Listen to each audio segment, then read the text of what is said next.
గాయత్రి మరణం పైన భర్త శ్రీచరణ్ రియాక్ట్ అయ్యారు. గాయత్రి మరణానికి నాకు ఎలాంటి సంబంధం లేదంటున్నారు భర్త శ్రీచరణ్. పోస్ట్ మార్టం రిపోర్ట్లో నిజాలు బయటకు వస్తాయంటున్నారు.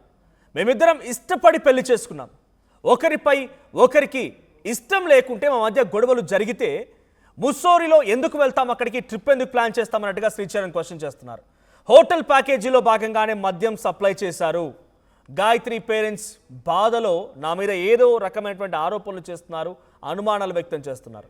ఇప్పటికీ నా భార్య గాయత్రినే, గాయత్రి పేరెంట్స్ నా తల్లిదండ్రులతో సమానం అంటున్నారు శ్రీచరణ్. ఇది నా ఒక్కడి సమస్య కాదు, 3 గ్రామాల సమస్య అంటున్నారు. మరి ఆ గ్రామాలు ఏంటో తెలియదు, బట్ నాకు బాధ్యత లేకపోతే సాంప్రదాయాల ప్రకారంగా ఎందుకు నేను పాటిస్తాను అంటున్నారు. ఇక నేను తప్పు చేస్తే ఇంకా ఇక్కడే ఎందుకు ఉంటానని కూడా శ్రీచరణ్ అంటున్నారు. గాయత్రి నాకు ఆగస్టులో పరిచయం అయింది. అంతకుముందు కామన్ ఫ్రెండ్ ద్వారా తెలుసు.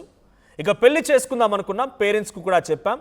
అక్టోబర్లో ఎంగేజ్మెంట్ జరిగింది, నవంబర్లో మా పెళ్లి జరిగింది. పెళ్లి తర్వాత 1 నెల ఢిల్లీలో ఉన్నాం. తన జాబ్ కమిట్మెంట్స్ వల్ల తను హైదరాబాద్లో, నేను పూణేలో ఉండాల్సి వచ్చింది. ఇక మ్యారేజ్ స్టార్టింగ్ మిస్అండర్స్టాండింగ్స్ వచ్చాయి, పరిష్కారం చేసుకున్నాం. మేము ఫ్యామిలీలా ఉండాలనుకున్నాం.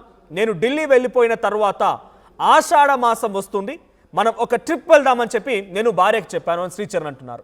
ఈ నెల 14న ముస్సోరికి రాత్రి 10 గంటల సమయంలో చేరుకున్నాం. అక్కడే రాత్రి ఉండాలనుకున్నాం. ఇక తెల్లవారుజామున లేచేసరికి రక్తపు మడుగులో నా భార్య కనిపించింది. ఆమెని కదిలించే ప్రయత్నం చేశా, కానీ ఎటువంటి రెస్పాన్స్ లేదు. అంబులెన్స్ పోలీసులకి ఇన్ఫార్మ్ చేశా, సిపిఆర్ ఇచ్చే ప్రయత్నం కూడా చేశా, ఫలితం లేకుండా పోయింది. పోస్ట్ మార్టం రిపోర్ట్ వస్తే కానీ ఈ విషయాలన్నిటికీ సమాధానం రాదు. పోస్ట్ మార్టం రిపోర్ట్ కోసం నేను కూడా వెయిట్ చేస్తున్నానని చెప్పి శ్రీచరణ్ అంటున్నారు. అయితే గాయత్రి మరణం పైన మాత్రం పూర్తిగా అటు తల్లిదండ్రులు సత్యవతి, సుధాకర్ ఇద్దరు కూడా కంప్లీట్గా అల్లుడు శ్రీచరణ్ పై అనుమానం వ్యక్తం చేస్తున్నారు. శ్రీచరణ్ ప్రవర్తనలో ఏదో తేడాగా ఉందని, గతంలో పదే పదే తనని హరాస్ చేసేవాడని. ఇందాక ఆర్టీవీ లైవ్లో అటు గాయత్రి తల్లి కూడా మాట్లాడుతూ రాత్రుల్లో తన కూతుర్ని అల్లుడు శ్రీచరణ్ చాలా ఇబ్బంది పెట్టేవాడట, కొన్ని చెప్పరాని పనులు కూడా చేసేవాడు, ఇబ్బంది పెట్టేవాడని చెప్పి తల్లి వాపోయింది. మరోవైపు భార్య ఎక్కడుంది, ఏం చేస్తుంది, ఎలా వెళ్తుంది, ఎలా వస్తుంది, ప్రతిదీ కూడా మానిటర్ చేయడం కోసం అక్కడ సీసీటీవీ కెమెరా సర్వేలెన్స్ని తన హ్యాండ్ ఓవర్లో ఉంచుకునేవాడు, వాచ్మెన్ని తన కనుసైగల్లో పెట్టుకునేవాడు. తర్వాత హాస్టల్లో ఉన్నప్పుడు కూడా నిత్యం ఎప్పుడు చూసినా వీడియో కాల్ చేయమని చెప్పి చుట్టూ ప్రదేశం మొత్తం చూపించమని బెదిరింపులకు పాల్పడుతూ ఉండేవాడు. అనుమాన వ్యక్తి ఎప్పుడు చూసినా అనుమాన పడుతూనే ఉండేవాడని చెప్పి అల్లుడు శ్రీచరణ్ గురించి మాట్లాడుతోంది. అయితే ఆయన ఎప్పుడైతే ఢిల్లీకి వచ్చాడో, ఢిల్లీకి వచ్చినప్పటి నుంచి శ్రీచరణ్ ప్రవర్తనలో మార్పు వచ్చింది. ఎప్పుడు లేని విధంగా తన కూతురు పైన ప్రేమ చూపించడం, ప్రేమ ఒలకబోయడం మొదలుపెట్టాడు శ్రీచరణ్ అని చెప్పి తల్లి చెప్తోంది, గాయత్రి తల్లి. ఇప్పుడు గాయత్రి తల్లిదండ్రులు ఆరోపిస్తున్నట్టుగా శ్రీచరణే ఈ మరణానికి కారణం అని చెప్పి వాళ్ళు చెప్తున్నట్టుగా నిజంగా పోలీసుల పోస్ట్ మార్టం, పోలీసుల ఇన్వెస్టిగేషన్ కానీ ఆ అమ్మాయికి సంబంధించిన పోస్ట్ మార్టం రిపోర్ట్ ఎలా వస్తుందో చూడాలి. ఒకసారి మీడియాతో కూడా మాట్లాడుకొచ్చారు Sricharan. But on one condition, నేను చెప్పింది వేయాలి, నేను మళ్ళీ అడగాలి, నన్ను ఎప్పటికీ మాట్లాడంటే మాత్రం మాట్లాడను అని చెప్పి మీడియా పైన షరతులు పెడుతూ శ్రీచరణ్ మాట్లాడుకొచ్చారు. ఒకసారి శ్రీచరణ్ మీడియాతో ఏం మాట్లాడారో చూద్దాం. Said to you. If I had an issue, You are getting paid. so please understand at this particular point.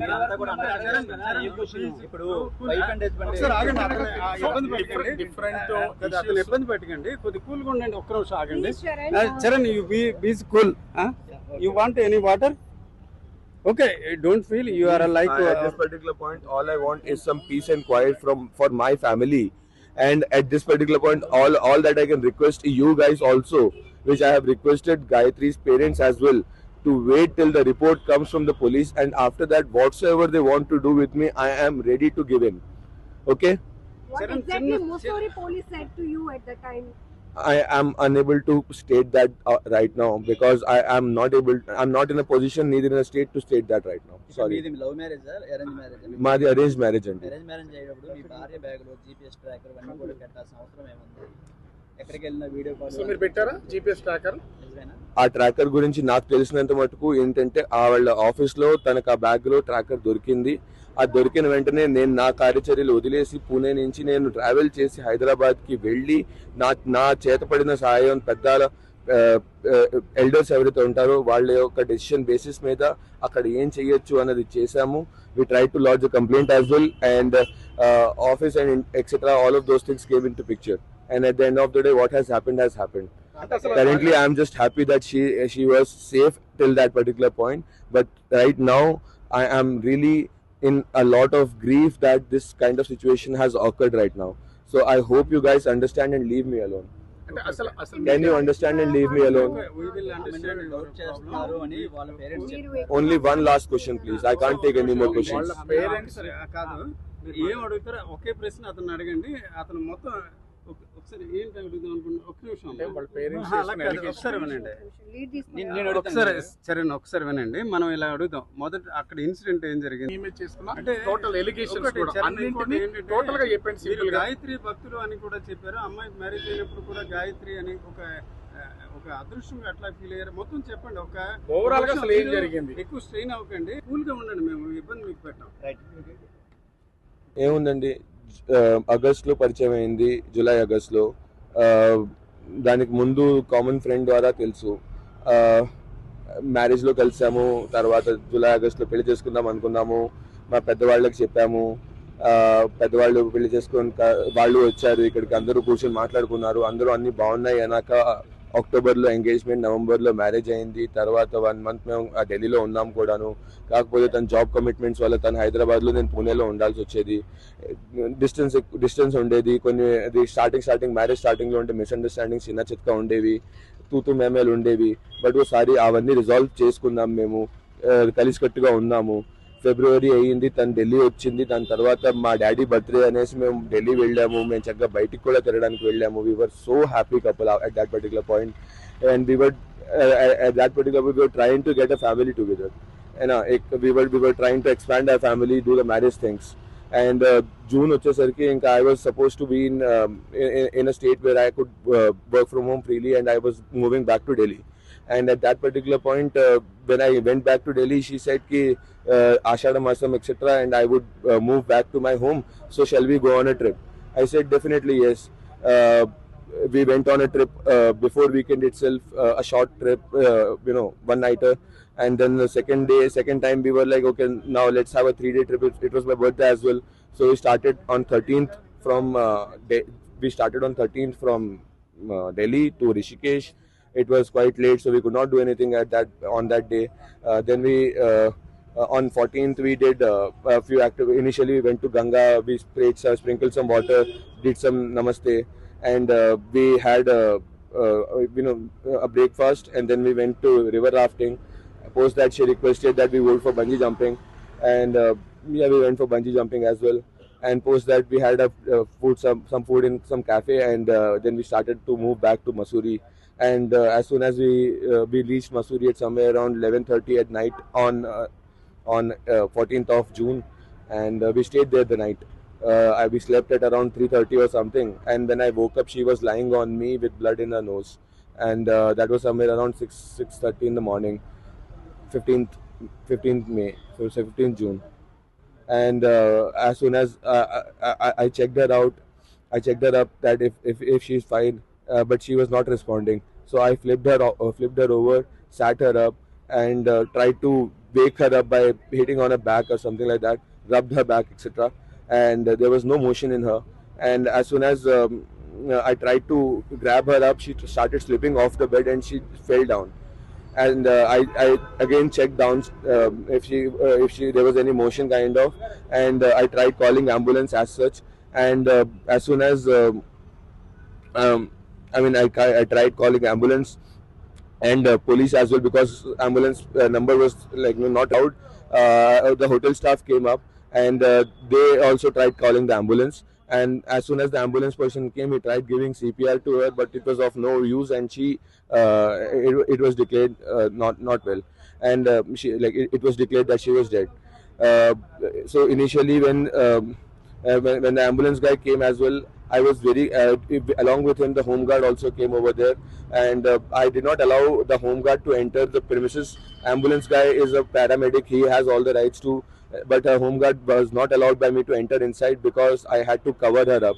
So I first covered her up, and only then the ambulance guy and home guard entered inside, and they did all the ambulance guy did the CPR part. The home guard stayed inside for a while, and then all of us had to come out. and then the senior police officials along with their forensic team, field forensic team came down. They took my statement, and then they analyzed the entire surroundings, and they took all the samples, etc. Post that,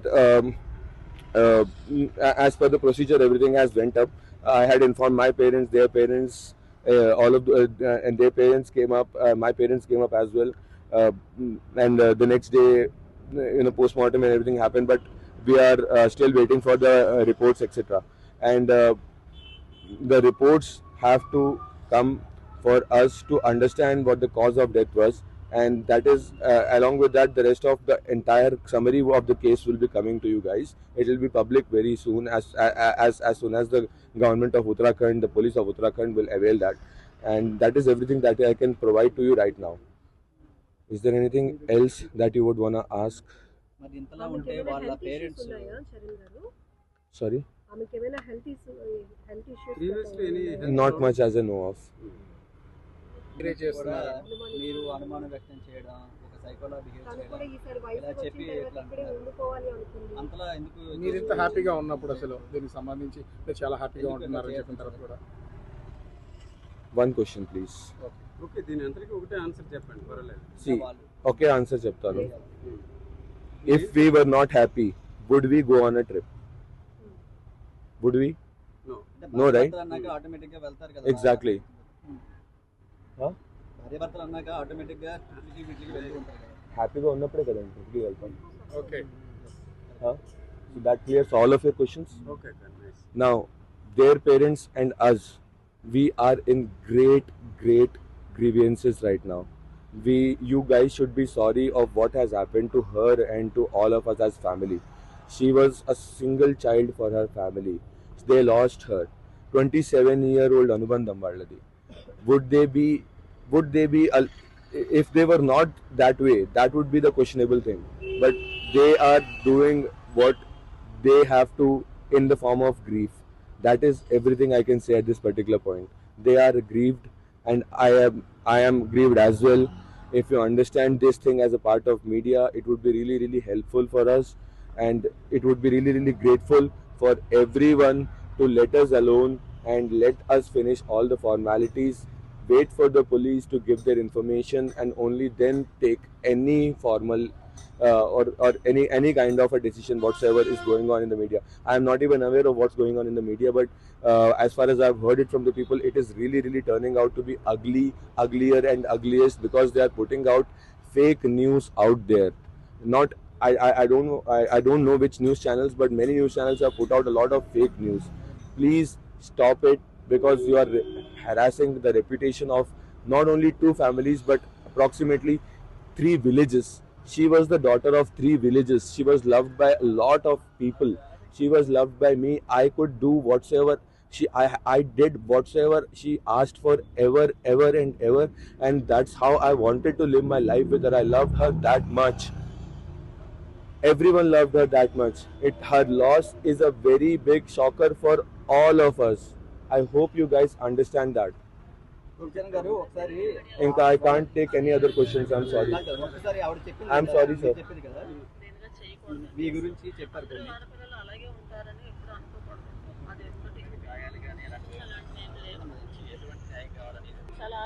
ఎవరు అన్నమాట? అత్తగారు. We loved her. I loved her, my wife Gayatri, so much. She loved me so much. We used to play along. We used to play up. And one of the things she used to like is she used to say कि यार तेरे हाथ तो बहुत ज़्यादा सुंदर है, मैं इस पे नेल पेंट लगाऊं क्या? और ऐसा करके nail paint. I have not taken this thing off. This is hers. मैं ये सब पता क्यों लेके चल रहा हूँ? क्योंकि मुझे आज भी लगता है कि वो मेरे साथ ही है. इतना प्यार करते थे अब एक दूसरे को. ये उनकी जो मेरे जो in-laws हैं, they are aggrieved, a lot aggrieved, and we all understand that. And with those things going on, anything and everything can be blamed, and they are right in doing so at their part as well, because they are sad. And as a good son-in-law, or for that matter as a good son for their family now, I am their son now. अगर उनको कुछ भी चाहिए, वो कुछ भी करना चाहते हैं, वो मेरे साथ कर सकते हैं, उनको वो लिबर्टी है. సార్ ఆ రోజు ठीक है. ఆ రోజు నైట్ వైన్ తాగామంటున్నారు. ఎవరు తీసుకొచ్చారు వైన్ ఇట్లా party That was included in the hotel package. Hotel package? Anyways, thanks a lot. Okay. I guess all the questions have been answered. I don't want to answer any more questions, and you guys should be leaving right now. Okay, Thank you very much. After report come. Until the report comes, sir, please Okay, don't tomorrow wait, sir. Okay, you Wait. Cool. Till the report comes, please don't disturb either of the families, because we both are in grief and sorrow right now. And I request, I beg every one of you to do that. Till the report comes, please don't. And if you can ask the government of Uttarakhand to help us out in getting those particular reports timely, that would, and with proper investigation, of course, with proper set of investigation, it would be really, really helpful for us. That is all the help I need from you guys. Answer. Right, ఇటు శ్రీచరణ్ మాట్లాడుతున్న మాటలు ఇవి.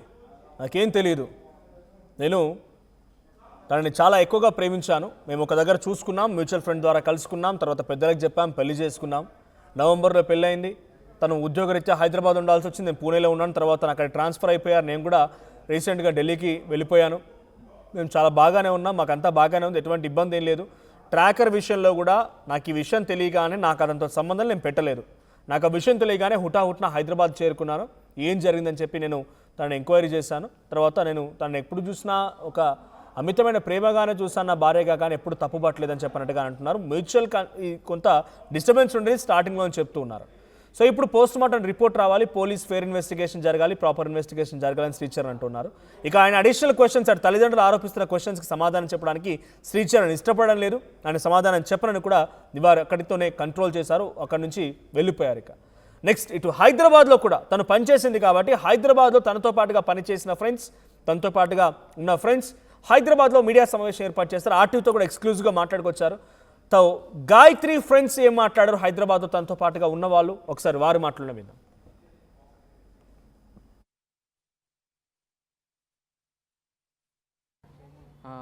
ఇదైతే చాలా మిస్టరీగానే ఉంది మాకు కూడా. ఎందుకంటే ఆబ్వియస్గా తనకి ఏమి హెల్త్ ప్రాబ్లమ్స్ లేవు.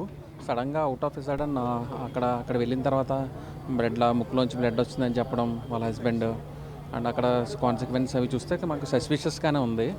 మేమైతే దాన్ని ఆబ్వియస్గా నమ్మలేకపోతున్నాం. దీన్ని మేము తరోగా ఇంకా డీప్గా డెప్త్గా ఇంపార్షియల్గా అండ్ ఇన్వెస్టిగేట్ చేయాలని కోరుకుంటున్నాం. తనకు జస్టిస్ జరగాలని కోరుకుంటున్నాం.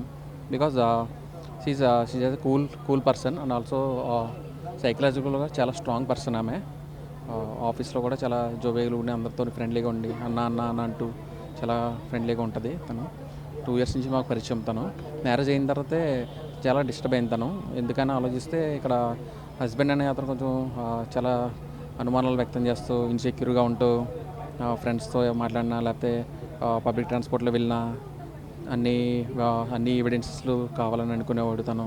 సో ఇతనే అది ఆబ్వియస్గా ఎవరికైనా ఇబ్బందిగా ఉంటుంది కదా. అట్లా రోజుకి అది ఇంక్రీజ్ అవ్వడం, అతను కూడా అథారిటేటివ్గా బిహేవ్ చేయడం అమ్మాయితో, అవన్నీ షేర్ చేసుకుంది తను. బట్ అన్నీ షేర్ చేసుకున్నా తను మార్చుకుంటాను అనే బిలీవ్ చేసేది తను లాస్ట్ వరకు కూడా. 2 daysలో హ్యాపీగా ఉన్నారనుకుని మేము కూడా అనుకున్నాం. అవుట్ ఆఫ్ సడన్ ఇట్లా జరగడం షాకింగ్గానే ఉంది. మాకు తనకి జస్టిస్ జరగాలని కోరుకుంటున్నాం. సో అంటే ముస్సోరికి వెళ్ళే విషయం మీకు తెలియదా? ఫ్రెండ్స్గా కొలీగ్స్గా మీకు ఏమైనా షేర్ చేసుకోలేదా? సో మీకు ఎప్పటి నుంచి కాంటాక్ట్స్ కట్ అయ్యాయి తనతో? మాకు మ్యారేజ్ ముందు వరకు ఆబ్వియస్గా అక్కడ మంచి కాంటాక్ట్స్ ఉండేయండి. మేము మ్యారేజ్ కూడా వెళ్ళాం. తన మ్యారేజ్ వైజాగ్లో జరిగింది. చాలా హ్యాపీగా ఉన్నారు అప్పుడు. మ్యారేజ్ జరిగిన ఒక 1 month నుంచి చాలా మార్పు వచ్చింది తనలో. వాళ్ళిద్దరు హస్బెండ్ పూణేలో చేసేవారు, తను హైదరాబాద్లో చేసేవారు. వాళ్ళిద్దరూ ఒక రూమ్లో ఉండేవారు, అక్కడ కొండాపూర్ రీజియన్లో ఉండేవారు. తను వస్తూ ఉండేవాడు, కొన్ని రోజులు ఉండి తర్వాత వీక్లీ వస్తుండేవాడు. ఇంకా తను ఎలాగా రూమ్ షిఫ్ట్ అయిపోదామని చెప్పి తను బజాజ్ మారుతి రెసిడెన్సీ అని అక్కడికి ఉండేది మ్యారేజ్ ముందు, అక్కడ షిఫ్ట్ అయిపోయింది. సో అలా పైలప్ అవుతూ వచ్చినాయి. మరి వాళ్ళకి ఇష్యూస్ అలా పెరుగుతూ వచ్చినాయి. ఇది ఇష్యూస్ యాక్చువల్గా. సో అంటే ఎందుకు ఆ గాయత్రి మీద అంత అనుమానం పెంచుకోవడానికి గల కారణాలు ఏంటి? గతంలో ఎట్లా ఉన్నాడు? పెళ్ళికి ముందు కూడా తను తెలిసిన పర్సన్ అని చెప్పేసి మీరు చెప్తున్నారు. సో ఫ్యామిలీ ఫ్రెండ్ అని చెప్తున్నారు. సో అప్పుడు తెలియదా మరి ఈయన ఇట్లా సైకోలాగా బిహేవ్ చేశాడని చెప్పేసి పెళ్ళి తర్వాత తెలుసు. సో పెళ్ళికి ముందు ఏం తెలియదా దానికి సంబంధించి? ఈ యాక్చువల్లీ మ్యారేజ్ అనేది కూడా తను చేసుకోవడం అనేది కూడా అతనే అప్రోచ్ అయ్యాడు. ఇతనికి రాధాకి క్లోజ్ ఫ్రెండ్, చైల్డ్హుడ్ ఫ్రెండ్ ఒక ఆమె ఉండేది. ఆమె రిలేటివ్, ఇతను క్లోజ్ రిలేటివ్. అయితే అతను ఎప్పుడు చేయడు, తను చూసి ఇద్దరే పరిచయాలు ఉన్నాయంట, కానీ ఆబ్వియస్గా అంత క్లోజ్ కాదు. ఆఫ్టర్ మేబీ 15 years 20 years తర్వాతే మళ్ళీ కలుసుకుని తను ఇష్టపడ్డానని చెప్పి ఇంట్లో కన్విన్స్ చేసుకుని వాళ్ళ ఇంటికి కూడా వచ్చి కన్విన్స్ చేసి చాలా పద్ధతిగా మాట్లాడేసరికి అతని పద్ధతులు అవి నచ్చినాయి. వీళ్ళ ఫ్యామిలీ బ్యాక్గ్రౌండ్ కూడా మంచిది. ఇద్దరు అబ్బాయి వాళ్ళ పేరెంట్స్ ఇద్దరు కూడా సెంట్రల్ గవర్నమెంట్ ఎంప్లాయీస్ అని చెప్పి బాగుంటుందని ఇద్దరు లైఫ్ బాగుంటుందని చెప్పి చేశారు మ్యారేజ్ అయ్యే వరకు కూడా చాలా హోప్స్ ఉంది అమ్మాయి. ఇలా జరుగుతుందని ఎక్స్పెక్ట్ చేయలేము మేము. అంటే పెళ్ళైన తర్వాత కూడా చాలా వరకు అనుమాన పడేలా అని చెప్పేసి బిహేవ్ చేశారని చెప్తున్నారు. మరి ఎందుకు రాధా గాయత్రి తనతోనే కంటిన్యూ ఉండాలని ఎందుకు కోరుకుంది? మరి ఎందుకు తనని మార్చుకోవాలనుకుందా? ఏమనుకునేది అసలు?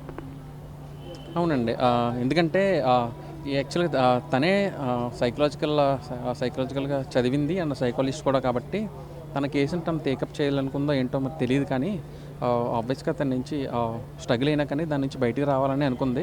తను కూడా బయటికి తీసుకురావాలని అనుకుంది. యాజ్ ఎ రిజల్ట్ మనం చూసాం ఈ 2 days ట్రిప్కి వెళ్ళడం కూడా. ఆబ్వియస్గా అంత అనుమానం ఉండి అంత డిప్రెషన్లో ఉన్న వాళ్ళు ఇతనితో కలిసి వెళ్ళలేరు కదా. మారాడని నమ్మింది తను కూడా. మారిన 2 daysకి 3 daysకి ఇట్లా జరగడం చాలా అన్ఫార్చునేట్ అండి. తనకైతే డెఫినెట్గా సమ్ సైకలాజికల్ ప్రాబ్లం ఉందని నేను అనుకుంటున్నాను. ఎందుకంటే అందరితో ఒక రకంగా మాట్లాడేవాడు కాదు. మా ఫ్రెండ్స్తో ఒక రకంగా మాట్లాడేవాడు, ఫ్యామిలీతో ఒక రకంగా ఉండేవాడు, వినయంగా ఉండేవాడు. తనతో వచ్చేసరికి పర్సనల్గా అథారిటేటివ్గా డిమాండింగ్గా ఉండేవాడు చెప్పేది. తను కూడా బాధపడేది. This is the case. ఆఫీస్లో ఎలా ఉండేది? తను కొలీగ్స్తో ఎట్లా ఉండేది? తన బిహేవియర్కి సంబంధించి ఎట్లా? గాయత్రి గురించి ఏం చెప్తారు? ఆఫీస్లో తనైతే చాలా ఎక్స్ట్రావర్ట్, ఎక్స్ప్రెసివ్గా ఉండేది. అందరితోనే కూడా తన జూనియర్స్ నుంచి సీనియర్స్ అండ్ సీనియర్ మేనేజర్స్తో కూడా చాలా కాంటాక్ట్స్ ఉండేవి. అంటే చాలా ఎక్స్ప్రెసివ్గా ఉండడం వల్ల, అన్నింటిలోనే ఇన్వాల్వ్ అవ్వడం వల్ల అందరూ తనే పర్సన్ ఆఫ్ కాంటాక్ట్గా ఉండేది అందరికీ కూడా. సో తను అందరూ ఇష్యూస్ కూడా చూసుకునేది, పర్సనల్గా టేకప్ చేసేది. She is clear. So Gayatri close friend Charitha ఉన్నారు, మనతో మాట్లాడే ప్రయత్నం చేద్దాం. మేడం, గాయత్రి గురించి మాట్లాడుతూ ఇంతకుముందు ఎమోషన్ కూడా అయిన పరిస్థితి. నిజంగా గాయత్రి అంత ఎట్లా జరిగిన ఇన్సిడెంట్ సంబంధించి ఏం చెప్తారు మరి? చెప్పాలంటే చాలా వెరీ వెరీ బ్యాడ్ థింగ్ అండి. Gayatri doesn't deserve a death like this. It's a bad death. ఇలాంటి డెత్ ఏ ఆడపిల్లకి రాకూడదు. ఇలాంటి పరిస్థితుల్లో ఏ ఆడపిల్ల చనిపోకూడదు. ఫస్ట్ ఆఫ్ ఆల్ అంటే ఒక భర్తతో బయటికి వెళ్ళిన భార్యకి ఇవాళ రేపు ప్రొటెక్షన్ లేదనేది ప్రూవ్ అయిపోతుంది ఈ కేసు వల్ల. మ్యారేజ్కి కూడా ఒక ఎంతవరకు శాంక్టిటీ ఉంది అనేది డౌట్ వస్తుంది. ఎందుకంటే ఇట్స్ అన్ అరేంజ్ మ్యారేజ్. 20 ఏళ్ళగా తెలిసిన ఫ్యామిలీకి ఇచ్చి పెళ్లి చేశారు తనని. ఇలా చేసిన తర్వాత కూడా ఫ్యామిలీలో ప్రాబ్లం లేదు, కానీ ఆ అబ్బాయి మాత్రం విపరీతమైన అనుమానం. ఆ అబ్బాయికి సమ్ సైకలాజికల్ ప్రాబ్లం అయితే ఉంది. దాని గురించి గాయత్రి చాలాసార్లు చెప్పడం జరిగింది ఫ్రెండ్స్ తోటి. అండ్ 20 ఏళ్ళుగా తెలిసిన ఫ్యామిలీ అంటున్నారు, ఫ్యామిలీ ఫ్రెండ్స్ అంటున్నారు. ఒక అమ్మాయిని ఇచ్చే ముందు ఇవన్నీ ఎంక్వైరీ చేస్తారు కదా. మరి రాధా గాయత్రి పేరెంట్స్ ఇవన్నీ ఎంక్వైరీ చేయలేదా? అబ్బాయి సైకిక్ అంటున్నారు. సో దానికి సంబంధించి మరి ఎంక్వైరీ ఏం జరగలేదా? ఈ అబ్బాయి సైకిక్ బిహేవియర్ అంతా, అతనికి ఒక డ్యూయల్ పర్సనాలిటీ ఉందండి. మీతో ఎంత మంచిగా మాట్లాడగలుగుతాడో మరుక్షణం అంతే అగ్రెసివ్గా కూడా మాట్లాడగలుగుతాడు అనేది గాయత్రి చెప్పడం మాతోటి. సో ఈ బిహేవియర్ అంతా పెళ్లి తర్వాతే స్టార్ట్ చేశాడు. పెళ్లికి ముందంతా చాలా చక్కగా ఉన్నాడు. ఎంగేజ్మెంట్కి పెళ్లికి మధ్యన ఉన్న గ్యాప్లో చాలా ప్రేమగా, చాలా మంచిగా మాట్లాడడం అలాగే ఉన్నాడు. పెళ్ళికి ఒక 2 రోజుల ముందు నుంచి స్టార్ట్ చేశాడు. బట్ పెళ్ళి అయిన తర్వాత ఇంకా ఎక్కువ అయిపోయింది. అతని బిహేవియర్ అసలు ఎలా అంటే ఒక రకంగా చెప్పాలంటే ఒక హస్బెండ్ అంటే పొజిటివ్నెస్ ఉండాలి హస్బెండ్కి భార్య పట్ల. బట్ ఆ పొజిటివ్నెస్ ఒక రాక్షసత్వం లాగా మారింది. ఎంతసేపు ఆ సీసీటీవీలు చెక్ చేయడము, ఎవరు వచ్చారని చెక్ చేయడము. ఒకసారి అయితే ర్యాపిడోలో బైక్ దిగంగానే ర్యాపిడో బైక్ ఫోటో తీసి పంపించాడు. అసలు అంటే మనని ఒక మనిషి అలా వెంటాడుతున్నారు, ఇలా చేస్తున్నారు అంటే ఎంత ఇన్సెక్యూర్గా ఉంటుంది. దాని బ్యాగ్లో ట్రాకర్ పెట్టడం, నేను పెట్టలేదు అనేసి చెప్పాడు. బట్ ఆ ట్రాకర్ గురించి పోలీస్ కంప్లైంట్ ఇచ్చాను అని చెప్పాడు. బట్ అసలు పోలీస్ కంప్లైంట్ ఇవ్వలేదు, తనని ఏ పోలీస్ స్టేషన్కి తీసుకెళ్ళలేదు. తను పెట్టాడు కాబట్టి అది అలా ఫిడిల్ చేసేసాడు ఆ ఇష్యూని. ఏ ఇష్యూ వచ్చినా కూడా ఏంటంటే తను అక్నాలెడ్జ్ చేయడు తన తప్పు ఉంది అని ఒప్పుకోవడం. అలా చేయకుండా గాయత్రి చాలా ట్రై చేసింది అతన్ని మార్చాలి, అది మానసికంగా తనకి హెల్ప్ చేయాలి అని చాలా ట్రై చేసింది. ఆ హెల్ప్ చేయడంలో అది కూడా చాలా మానసిక వేదన అనుభవించింది. సో ఈ వేదన అనుభవించి చాలా కష్టపడింది అండ్ ఇంకా తీసుకోలేక she wanted to take a break for 2 months and పేరెంట్స్కి కూడా ఇదంతా చెప్పాలి, ఇంటికి వచ్చి చెప్తోంది పేరెంట్స్ తోటి చిన్నగా. కానీ పేరెంట్స్ ఏంటంటే నువ్వు సర్దుకుపోవాలమ్మా, ఈ విషయం కూడా చెప్పింది, అమ్మ వాళ్ళతో చెప్తున్నాను కానీ వాళ్ళు సర్దుకుపోవాలంటున్నారు అక్క, సో నాకు కొంచెం ఇబ్బందిగానే ఉంది కానీ సర్దుకోవడానికి ట్రై చేసింది. ఎందుకంటే గాయత్రి ఎలాంటి మనిషి అంటే ఒక మ్యారేజ్ని తెంపేసుకునే టైప్ కాదండి. ఎవరికైనా ప్రాబ్లం వస్తే కూడా తను వచ్చి వాళ్ళకి కూర్చోపెట్టి సర్ది చెప్పి ఇద్దరిని కలిపే మనస్తత్వం తనది. సో అలాంటి అమ్మాయి తన లైఫ్లో డెఫినెట్గా మార్చుకోవాలి హస్బెండ్ని అనే ప్రయత్నించింది తప్ప విడిపోవాలన్న ఆలోచన తనకి ఎప్పుడూ లేదు.